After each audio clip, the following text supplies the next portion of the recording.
The wedding night was supposed to be simple, but when his bride barred the door, her skin melted to olive green, tusks curved from her lip, and her predator's gold eyes fixed on him. Kaelin understood he hadn't married a woman. He'd married an orc assassin dispatched by the king to erase a hidden bloodline. She had one mission: kill the miller before he learned he was the bastard son of the old king. Instead, she confessed she couldn't finish the job because the months of pretending had turned real.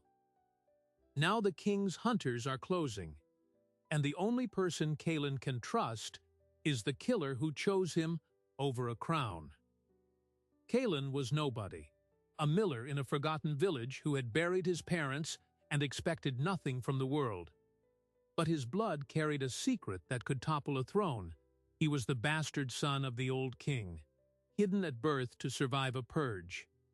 The current ruler knew the heir lived, so he sent his most lethal weapon, an orc assassin.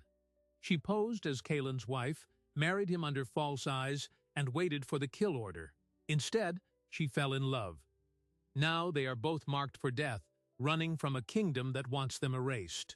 The question no one can answer: why would an orc, bred for slaughter, choose a miller over a crown?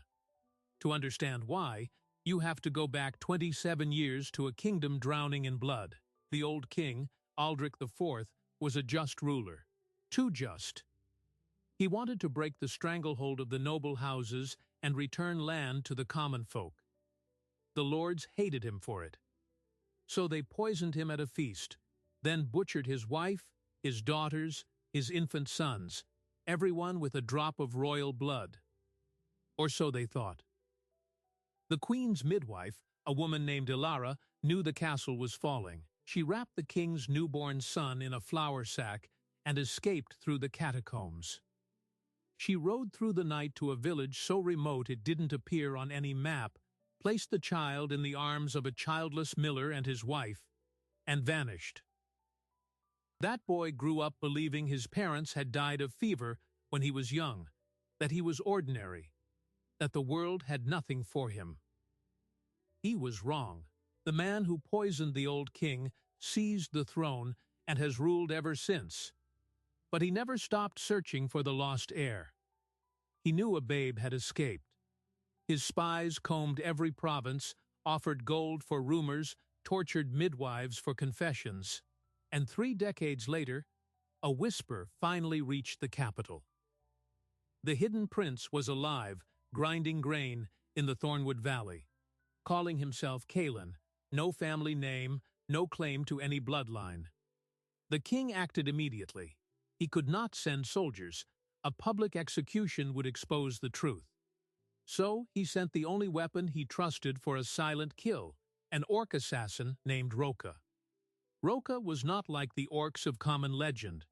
She was a Blackwood, raised from childhood in a monastery built into the cliffs of the Goran Range, trained in the art of the silent blade. Her order worshipped death as a form of mercy. She had killed 19 targets before Kaelin, lords, generals, a duchess in her bath. She never hesitated. She never felt anything for the bodies she left behind. The king's contract was simple: live among the humans, locate the bastard miller, confirm his identity, and send word. Then, a death that looked like an accident. She arrived in Thornwood during the harvest festival, posing as a traveler seeking work. Her human disguise had been crafted by the king's flesh shapers, enchanters who could weave illusion into skin. She looked like a dark-haired woman with quiet eyes and work-worn hands. She took a room at the inn, walked among the villagers, and waited. Then she met Kaelin. He was not what she expected. He was not hiding. He was not suspicious. He was simply a man who had lost everyone and still chose to be kind. He offered her bread from his mill. He asked nothing in return. He laughed with his eyes when the village children pestered him. He spoke of his dead parents with a sadness that was old and settled, not raw. Roka watched him for weeks, searching for the arrogance of hidden royalty. She found none, only a man who believed he was worth nothing. That shook her. But the mission was the mission. She executed the plan with the precision of someone who had done it 19 times before. She manufactured a courtship. She played the role of a woman who had traveled too long and wanted a quiet life. Cailan, who had resigned himself to dying alone, was easy to love. He proposed after 3 months. She accepted. The wedding was small, a village elder, a handful of neighbors, no family on either side. And that night, the plan went wrong. Rocha was supposed to confirm the kill. Instead, she found herself at the foot of their marriage bed with a flask of poisoned wine in her hand and something cracked open inside her chest. She had spent months pretending to be someone she was not, and somewhere along the way, the pretending had become the only real thing she had ever known. She could not do it. She threw the poison into the hearth, barred the door, dropped the illusion, and told him everything. "You are the son of Aldrich IV. The king sent me to kill you, and I just sealed both our fates by loving you instead." That moment, the moment Rocha's green skin and tusks and golden eyes stood revealed under the candlelight, was the beginning of the end for the quiet life Cailan had known. He stared at the creature who had just confessed to wearing a mask for months, and saw not a monster but the first person who had ever chosen him over every other loyalty. Then she said the words that would make them both hunted. "The king's hunters are already in the valley. They were waiting for my confirmation. Now that I've failed, they'll come through that door, and they will not stop until every trace of your bloodline is erased." Cailan's world, which had been small and safe and predictable, collapsed in the space of 3 heartbeats. Rocha threw him a cloak. She strapped blades to her forearms. She moved with the lethal economy of a woman who had been killing for decades, but her voice cracked when she said his name. They fled through the back window as hooves thundered into the village. The first arrow hit the doorframe where Cailan had been standing a second earlier. They ran into the thornwood forest with nothing but the clothes on their backs and the secret that had just exploded. Rocha knew the terrain. She had scouted escape routes during her reconnaissance, never expecting to use them with the target alive at her side. She led him through deer trails, across a frozen stream, up into the ridgeline where the tree cover hid them from aerial scouts. The king's hunters were not ordinary soldiers. They were the Silver Hand, an elite unit of trackers and mages trained to hunt fugitives across any landscape. Rocha had trained with them once. She knew how they thought. She knew they would fan out in a search pattern, cut the roads, interrogate villagers, and bring in warhounds that could track a scent for miles. They had maybe 4 hours before the dogs arrived. Cailan, stumbling behind her, gasping with exhaustion and shock, asked the question she had been dreading. "Why didn't you kill me?" Rocha did not slow her pace. She did not look back. When she finally spoke, her voice was low and jagged, like a blade pulled from a wound. "Because no one ever looked at me the way you did. Because when I was nobody, just a woman with quiet eyes, you still treated me like something precious. Because I was trained to extinguish life, and you reminded me what it was worth." The ridge path took them to an old hunting cabin abandoned for years. Rocha stopped there to assess their supplies. Almost nothing. A knife she'd grabbed from the cottage, her 2 forearm blades, a pouch of dried meat she'd kept hidden in her dress, and the knowledge that the entire kingdom was now their enemy. She built no fire, despite the cold. A fire would be visible from the valley. Cailan sat against the wall, shivering, trying to process that he was a king's son, that his whole life was a lie, that the woman he married was an orc assassin, and that somewhere in the dark, men with silver insignias were hunting him with dogs. He looked at her across the dark cabin. You said the king purged my family. She nodded. Your mother, your siblings, every cousin, every ally. He killed them all. Kaelin's voice hardened. Then I'm not running from him anymore. I'm running towards something, a way to end him. Roka studied his face. The man who had been a miller hours ago was transforming. Grief and rage were carving something new into his bones. She recognized the look. It was the same look she had worn when her order betrayed her. Now she was bound to this man not just by love, but by a shared enemy and a shared extinction. They were no longer fugitives. They were a rebellion of two, with nothing but each other, and a name the kingdom had tried to bury. But a rebellion of two cannot survive on rage alone. By sunrise, the hounds caught their scent. Roka heard them first, a distant baying that cut through the frost, the sound of beasts bred for one purpose. The silver hand was no longer tracking them, they were running them down. Roka pulled Kaelin to his feet and said 6 words that would become their mantra for the next 7 days. Move first, breathe second, think third. They ran.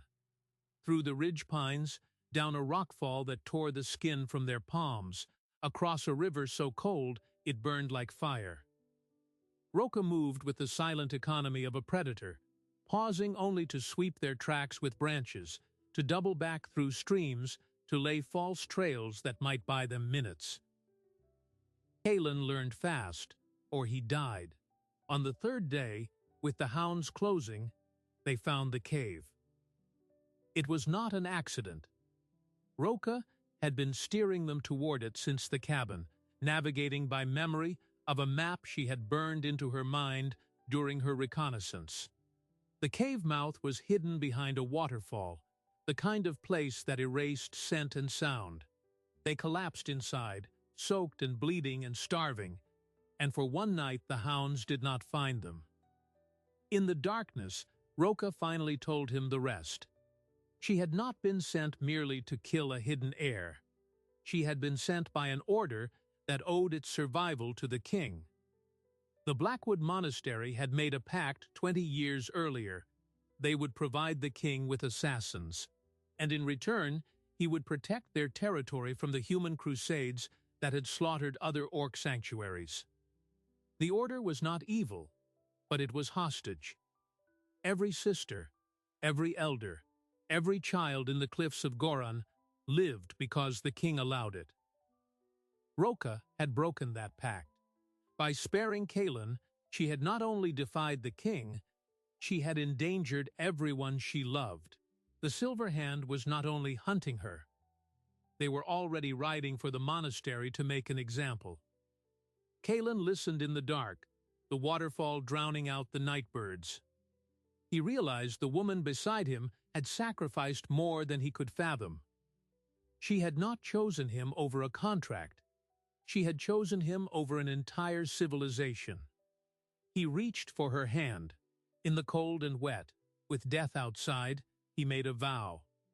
Then we free them too. We free your order, we end the king, and we build something new.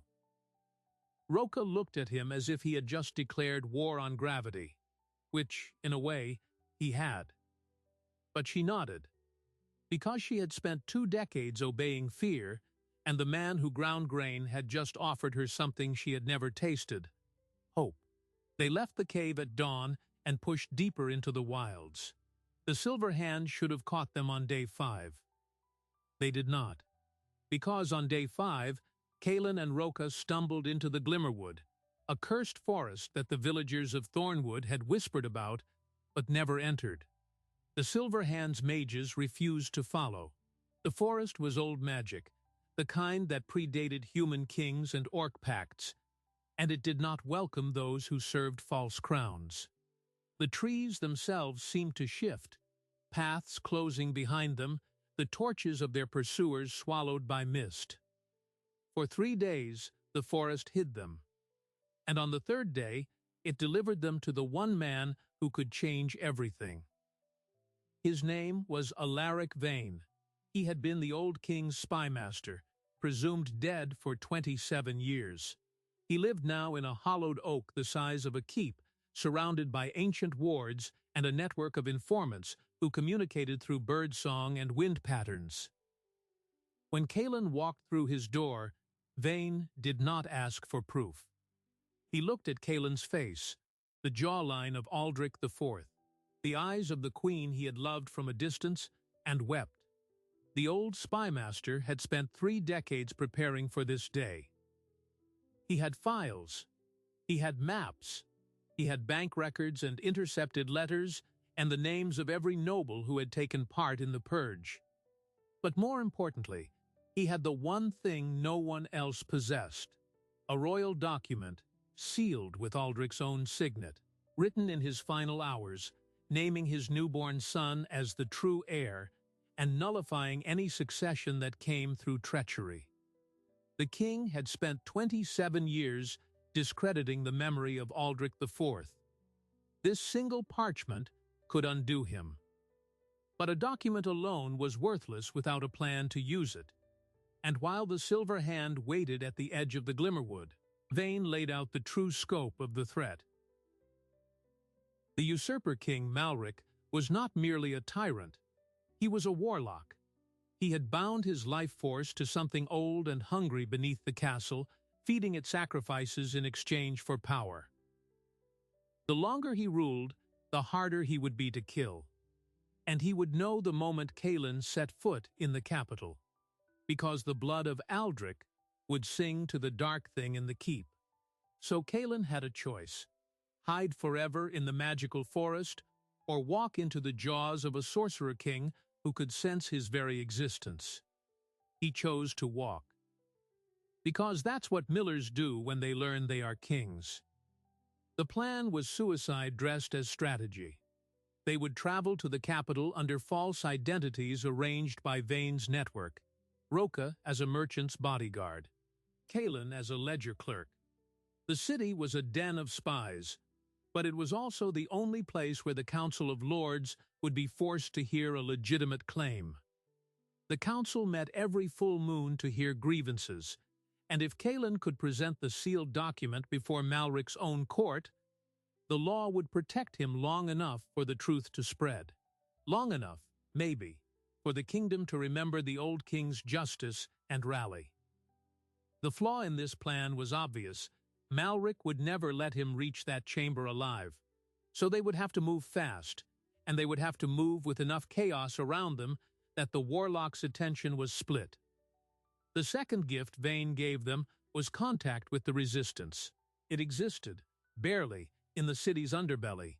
Dock workers, forgotten scholars, orc refugees who had escaped the purges, all held together by a woman named Sarah Blackwood, Roca's younger sister, whom she had believed dead for 10 years.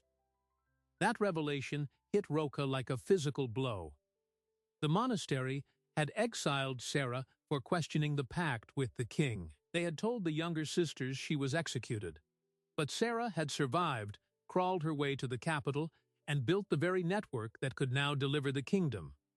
The reunion between the 2 orc sisters, in a safe house beneath a tannery, was the first crack in Roca's iron composure.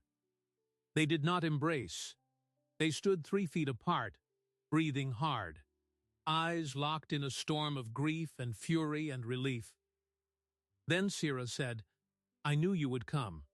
I knew you would stop following orders eventually." And the wall Roca had built for 2 decades crumbled. Sarah's intelligence was the missing piece.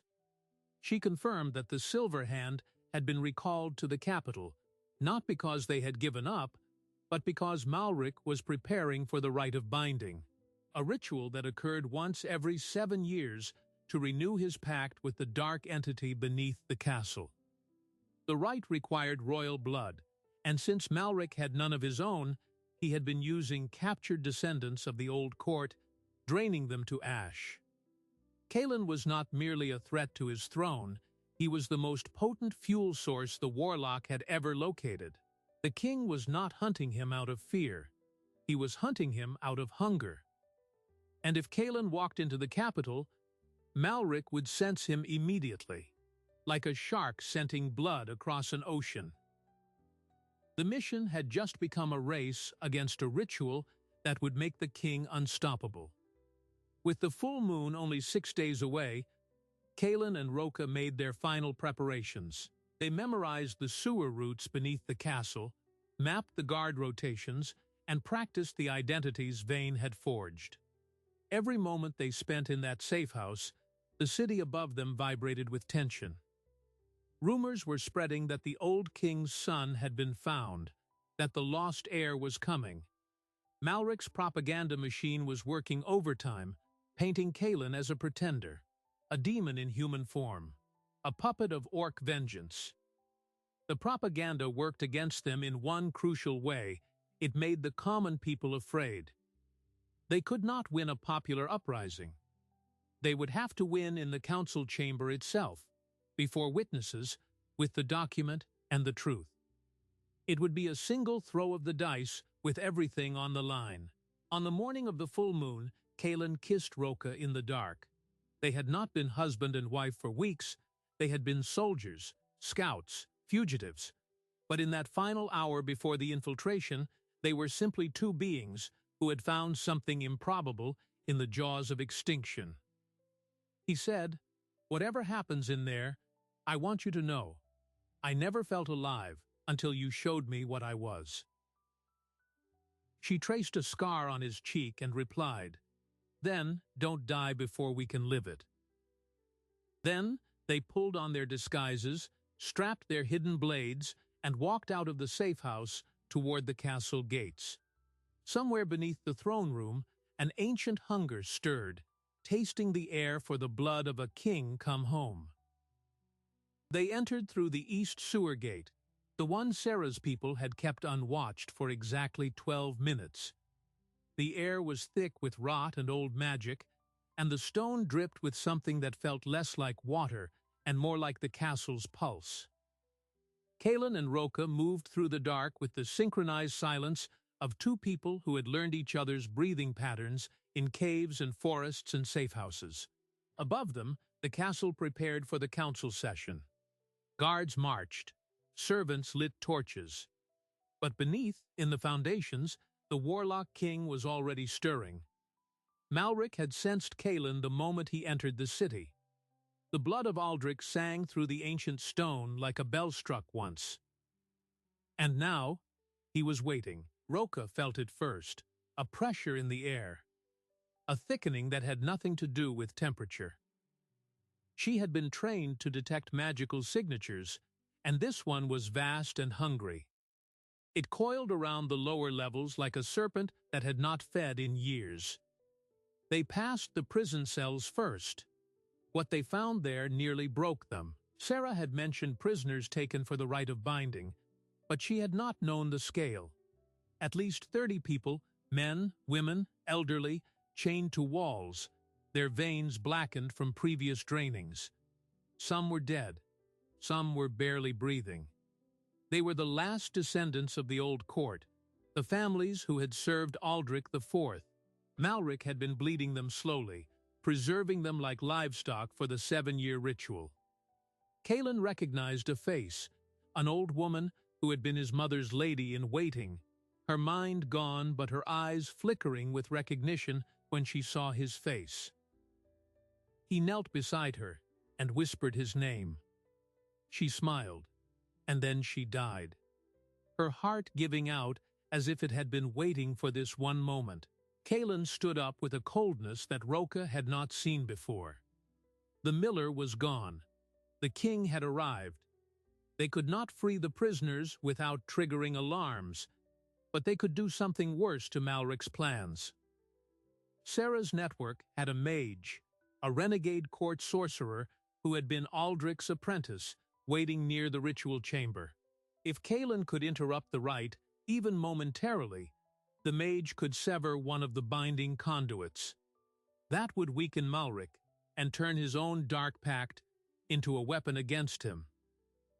But the interruption required Kaelin to walk into the council chamber, present the document, and force the lords to witness the truth. The court's own laws would protect him for the duration of the session. That was the theory. The practice meant stepping into a room full of armed nobles who had spent decades profiting from Malric's reign, with a warlock on the throne who could kill with a whisper. Rocha gave him one final look. Her gold eyes held a storm of fear and pride. Then she melted into the shadows with Sarah's fighters, heading for the ritual chamber below. The plan was split. Kaelin would face the politics. Rocha would face the magic. And neither could fail without the other dying. The council chamber was a cathedral of power. Black marble pillars carved with the histories of 10 dynasties. A vaulted ceiling painted with stars that had been enchanted to move. 300 nobles, merchants, and military commanders packed the galleries, and at the center, on a throne of fused swords, sat Malric. He was younger than he should have been, 50 on the throne, but his face was still that of a man barely 40. The Dark Pact had preserved him. His eyes were black, not brown, and they fixed on the chamber doors with the patient hunger of a predator who knew prey was approaching. When Kaelin walked in, wearing the plain clothes of a ledger clerk, but holding the sealed document above his head, the room went silent. Not because they recognized him, because Malric stood. The king never stood for petitioners. The fact that he did now told everyone present that something unprecedented was happening. Kaelin spoke the ritual words that Vayne had taught him. I am Kaelin, son of Aldrich IV, heir to the Thorn Throne, and I bring grievance against the usurper who sits in my father's seat. The seal on the document was broken. The signet of the old king, verified by the council's own scribe, confirmed its authenticity. The room erupted. Malric's voice cut through the chaos like a blade. He called Kaelin a pretender, a puppet of orc traitors, a demon wearing royal flesh. But the law was the law.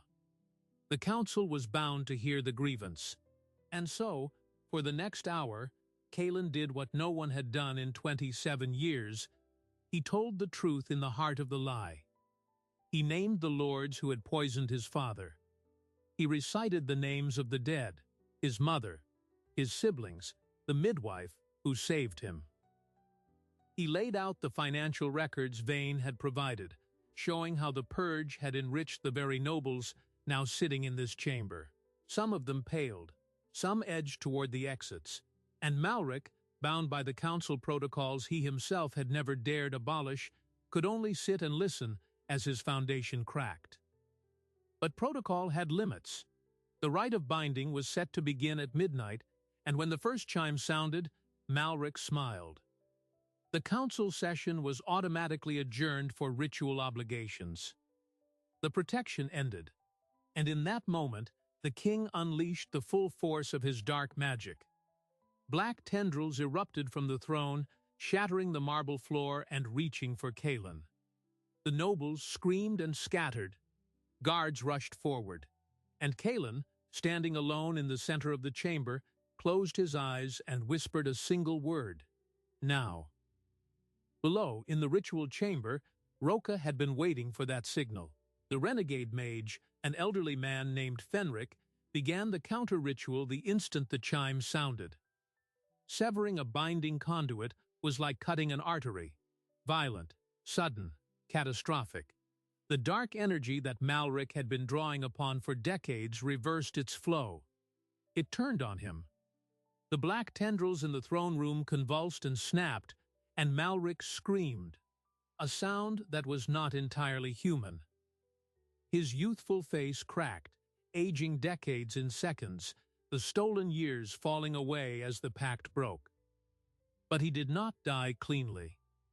The entity beneath the castle, denied its sacrifice and robbed of its anchor, erupted upward. The floor of the council chamber split open, and from the darkness beneath rose a thing of shadow and teeth and ancient hunger.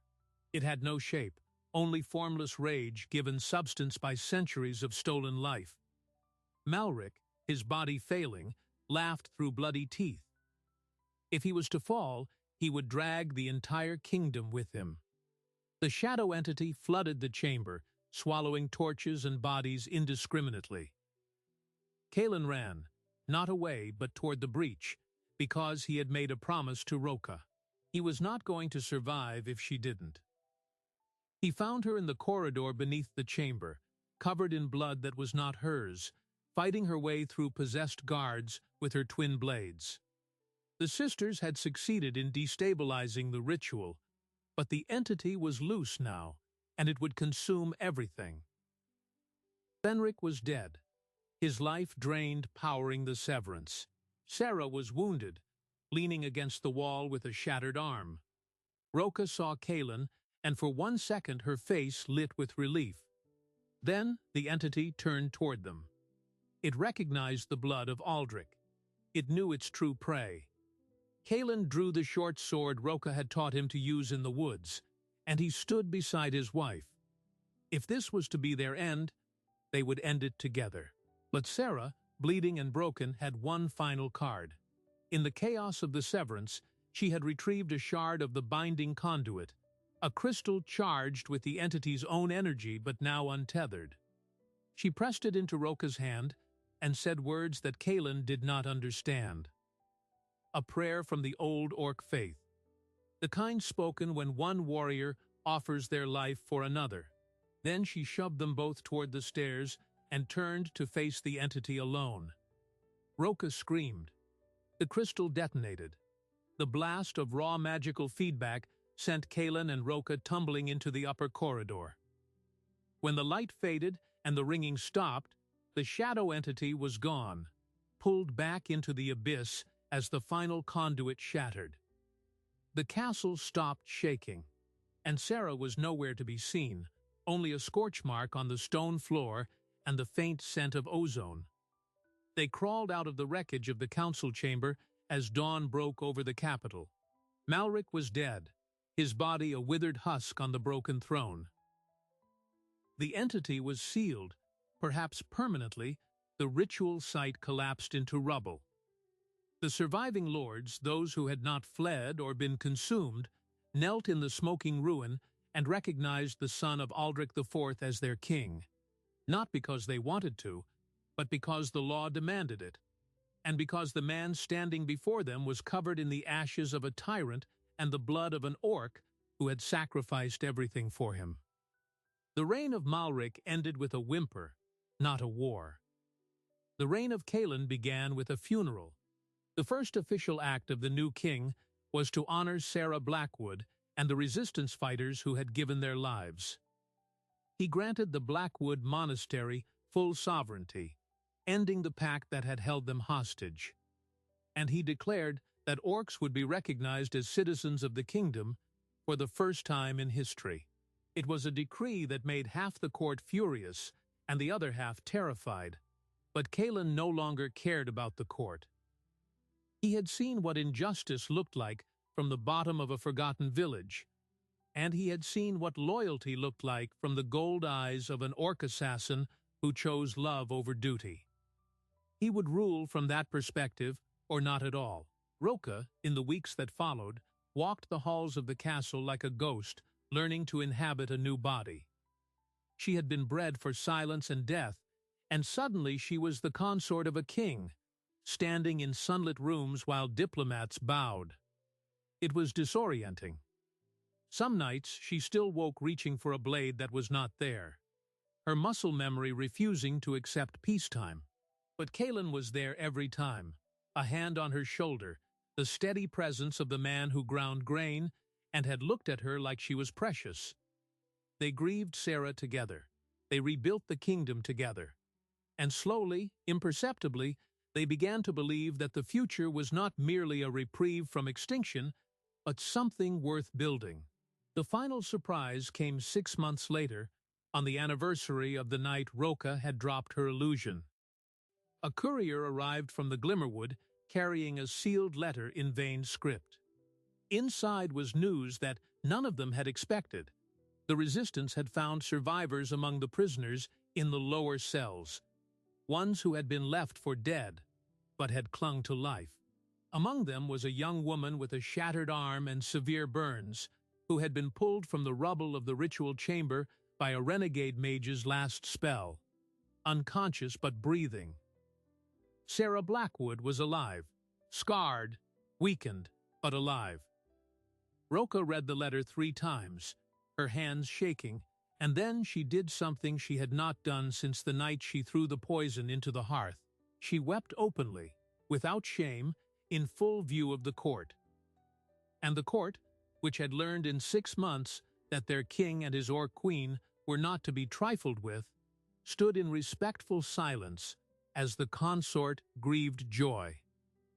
The story of Kaelin and Roca is not one of clean victories or simple endings. It is the story of a miller who was never meant to be king, and an assassin who was never meant to feel, and the improbable collision that saved a kingdom and rewrote the rules of blood and bond. The capital still bears scars from the night the entity broke free. The council still whispers when the queen passes. But the law is just again. The orphans of the old purge are finding their homes, and in the highest tower of the castle, a wooden horse, carved by a child's hand, sits on the mantelpiece, a gift from the Orc sisters who believed that even in darkness, something small and precious could survive. So what do we take from a tale of a miller who was never supposed to be king and an assassin who was never supposed to feel? Maybe this: bloodlines and birthrights are accidents of birth. It's what we do when the mask comes off that defines us. Kaelin could have stayed hidden, safe in his obscurity. Roca could have completed her mission, collected her payment, and returned to a monastery that would still be standing. Neither chose the easy path. They chose each other, and in doing so, they chose a future that didn't exist until they built it together. That's the part the history books will never capture, that the restoration of a just throne began not on a battlefield, but in a marriage bed, with a confession, a shattered vial of poison, and a woman who tore away her own disguise and dared to be seen. But the question still lingers, doesn't it? How many other Kaelins are out there, grinding grain in forgotten villages, carrying bloodlines they don't know exist? How many Rocas are trapped in impossible pacts, taught that their only value is their ability to kill, waiting for one moment of impossible grace? And what will happen to them? The kingdom is safer now. The tyrant is ash. The entity is sealed, but the forces that created that nightmare, the fear of the other, the hunger for power, the willingness to sacrifice the innocent for stability, those didn't vanish with Malric. They're still out there, in every court, in every village, in every heart that looks at an orc and sees a monster. The difference is that now there's a king who knows what it's like to be hunted, and a queen who knows what it costs to choose mercy over orders. And maybe that's enough to start. If this story hooked you, you're part of the realm now.